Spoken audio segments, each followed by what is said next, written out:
He built his business from the ground up, but on this flight, they saw only his skin color. What happened next shocked everyone. No one on that plane knew who he was. Not at first, and certainly not the flight crew. But 5 minutes later, they would all know, and some of them would lose their jobs.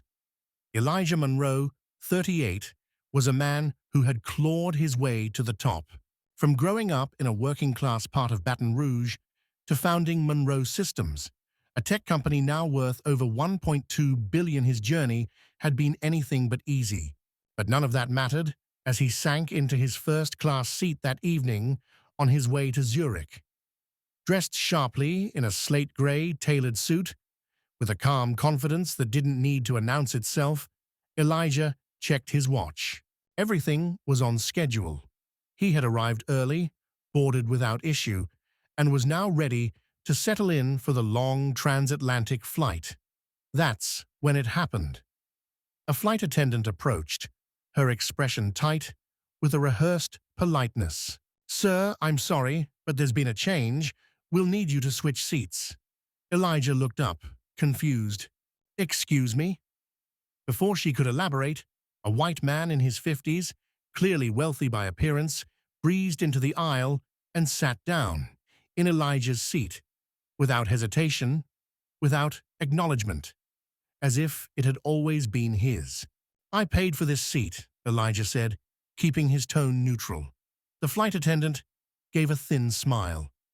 "We've reassigned you to another spot in coach. Thank you for understanding." Elijah blinked. "Coach?" There was a pause. Her professionalism cracked just slightly. "It's not open to discussion, sir." Before Elijah could respond, she turned and smiled at the white man in his seat, offering him a bottle of sparkling water as a welcome. The businessman gave Elijah a smirk. Not a word of apology, not even a glance of discomfort. Elijah clenched his jaw, but said nothing. For now, he had experienced racism before. This wasn't new, but this was about to become a lesson. He stood up slowly, composed as ever. "Fine," he said, "but I'd like the names of everyone involved in this decision." The attendant hesitated. "Excuse me?" "I want your name and your supervisor's," he said, already pulling out his phone. That's when the energy shifted. The man in Elijah's seat looked up for the first time, his brow furrowing. "It's not that serious, buddy," he muttered. Elijah didn't look at him. He was already dialing. A voice answered on the other end. "Yes, Mr. Monroe?" "I need the Director of Guest Relations from Zenith Air on this call," Elijah said clearly. The flight attendant froze. So did the nearby gate agent. People had begun watching. One woman in economy already had her phone out, recording. Moments later, the supervisor arrived, visibly annoyed. "What seems to be the problem?" Elijah turned his phone on speaker. "This is Elijah Monroe, CEO of Monroe Systems. I've just been bumped from a first-class seat I purchased because your staff made a judgment based on what I look like." The silence was sudden, electric. 5 minutes later, everything changed. Another gate agent rushed on board. "Mr. Monroe, I'm terribly sorry," he stammered. "There appears to have been a miscommunication." Elijah raised an eyebrow. "Miscommunication?" His voice was calm, but razor-sharp.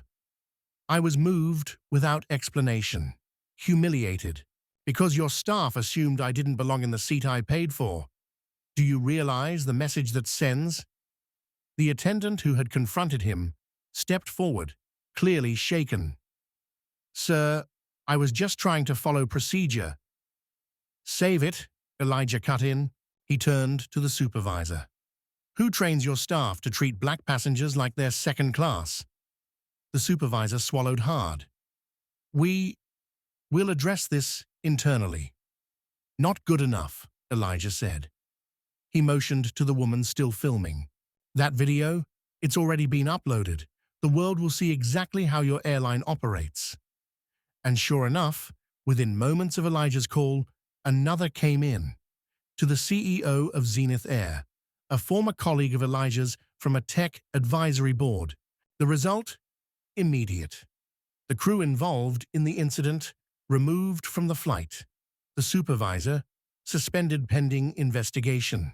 By the end of the evening, Zenith Air had issued a public apology, launched an internal investigation, and announced mandatory anti-discrimination training across all departments. But for Elijah, this wasn't just about a seat. It was about principle, dignity, representation. He returned to the same seat he had paid for, calm, proud, and undeterred.